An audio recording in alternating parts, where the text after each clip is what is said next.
AEW. Oh, you guys know my favorite wrestling company. I don't have an issue with Tony Khan at all. People don't hate me because I love AEW, right? um, they just got a new deal with Warner Brothers Discovery worth about $185 million. I gotta say, there was reports out there that AEW was looking to get a deal closer to 200 million. And when I look at this deal for AEW, I know a lot of AEW fans are so excited. AEW staying, AEW is here. Yeah, yeah, yeah. It's not going to fix any issues for you Tony Khan fans. I'm sorry. AEW live attendance still sucks. The product still sucks. Ricochet is out there pretty much dancing in the ring with Will Ospreay instead of having a real wrestling match. Oh, the Hurt Business. They're going to save AEW. Oh, yeah, it's not like Sean Benjamin's 50 years old. All you freaking sickos out there. Listen, I'm not here to hate on AEW.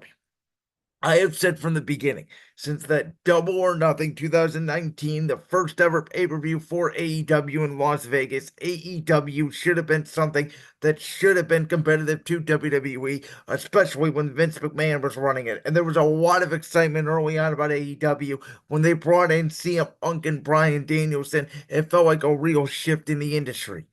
Then about 5 months later, Cody Rhodes leaves the promotion, goes back to WWE.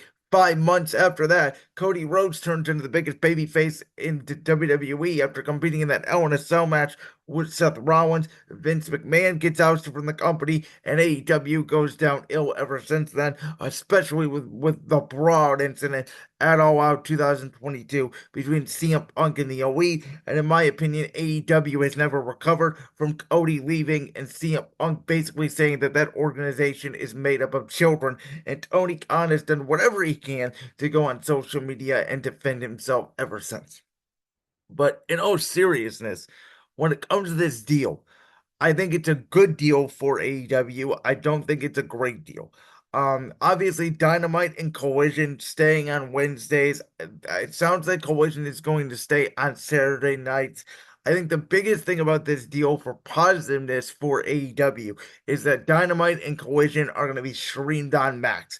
I think that's a win. Obviously, people that don't have cable subscriptions can go on Max. They can watch the show. It's going to have better access for AEW to keep the brand growing.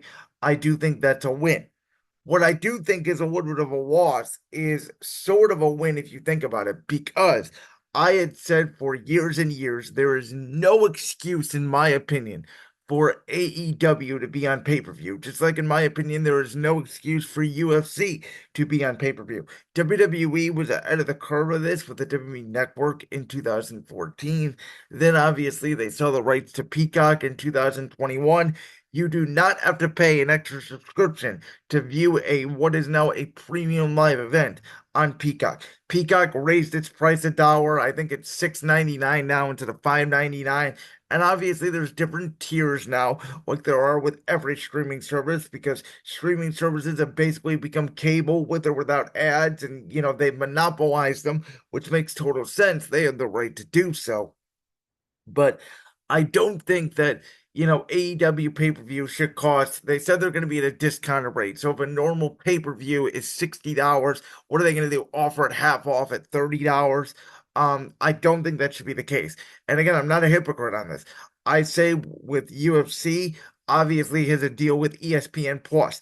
I think if you have an ESPN Plus subscription, you should not have to pay an extra $80 to order the pay-per-view. If you have a Max subscription, you should not have to pay an extra $5 or even an extra dollar or whatever it's going to be to watch an AEW pay-per-view. I have a subscription to a service. I should be able to get everything that subscription offers. I might as well order the event on pay-per-view in that case, in my opinion. Now when it comes to the rumored Shockwave, I think it's going to be interesting to see what that's going to be on FS1, what night it's going to be on as Rampage sort of goes away. Clearly was a bust. Tony Khan pretty much made that show to bring in CM Punk in the United Center in Chicago, just like Collision was created for CM Punk, and nobody watches Collision, just like nobody watches Rampage. But AEW has such a bloated roster, they really do need two shows. We'll see what Fox can do behind AEW because Fox and WWE have been taking jab shots at each other ever since that partnership ended about a month ago. But again, I think it's a good deal for AEW. I don't think it's a great deal. And the fact that Warner Brothers still has a stake in AEW, and the fact that this deal was only 3 years, not 5 years. I don't know if it means something for AEW. I think it's more telling about the direction of Warner Bros., which is they don't know what they're going to be around in 3 years. And to me, Warner Brothers made it very clear in their negotiations with the NBA that the NBA is why Warner Brothers exists. Now, obviously, TBS has the MLB playoffs, and TNT is starting to get some college football games. They're going to get some first round CFE games, so there's going to be some revenue coming in there. And they have the NHL, obviously, but the NHL is nowhere near the drawing power of the NBA. And again, I find it very telling how public Warner Brothers was about their negotiations over NBA rights, which tells you how detrimental it's going to be to Warner Brothers to lose the NBA, which is why I think AEW is a good option for them, right? It's cheap programming, you can get more people to your product, but without people tuning into the NBA playoffs, which is gets 3, 4 times the viewership of NBA regular season games, as well as, 3 times the viewership of an NHL playoff game, including the NHL Stanley Cup Finals. So that's a lot of viewership being lost there. I think AEW's biggest bet for promotion throughout the year will actually be early in the year when the college football playoff, whether it's in January or December, and at the end of the year, whichever time they air those playoff games that will get big promotion for them because that will get big views. But I think the loss of the NBA is huge for Warner Brothers. AEW was sort of a fallback option for them.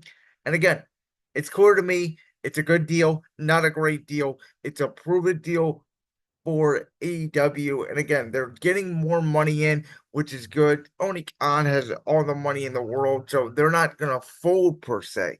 But as long as Tony Khan isn't creative, as long as guys are doing flips, as long as stories are not being told, as long as people, in my opinion, clearly see right now that AEW is an inferior product that is not going anywhere.